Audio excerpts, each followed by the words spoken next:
मुंबईकरांना प्रजासत्ताक दिनी मोठं गिफ्ट मिळणार आहे, कारण कोस्टल रोड पूर्ण क्षमतेने पूर्ण सुरू होणार आहे।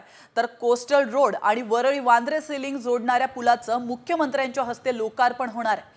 या पुलाचं लोकार्पण झाल्यानंतर मरीन ड्राइव्ह ते वांद्रे हा प्रवास फक्त 15 मिनिटांमध्ये होणार आहे। तर या पुलाचं लोकार्पण जरी 26 जानेवारीला होणार असलं तरी प्रत्यक्ष वाहतूक ही 27 जानेवारीपासूनच सुरू होणार आहे।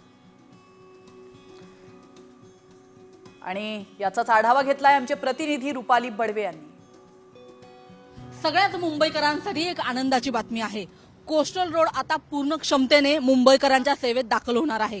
राज्याचे मुख्यमंत्री देवेंद्र फडणवीस यांच्या हस्ते 26 जानेवारीच्या दिवशी कोस्टल रोडवरच्या एका नवीन पुलाचं उद्घाटन होत आहे आणि त्याच्यानंतर हा पूर्ण कोस्टल रोड मुंबईकरांच्या सेवेत दाखल होणार आहे। सध्या मी वरळीमध्ये आहे आणि आपण माझ्या मागे जो पूल पाहत आहात, हा पूल जो आहे तो वरळीला आणि बांद्र्याला जोडणारा पूल आहे।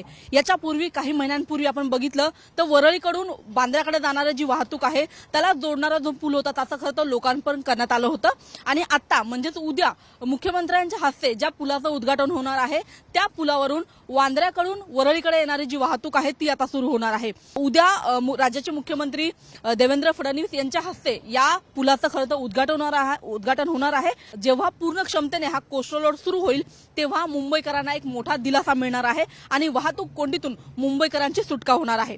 कॅमेरामन विक्रम सावंतसह मी रुपाली बडवे, साम टीव्ही, मुंबई।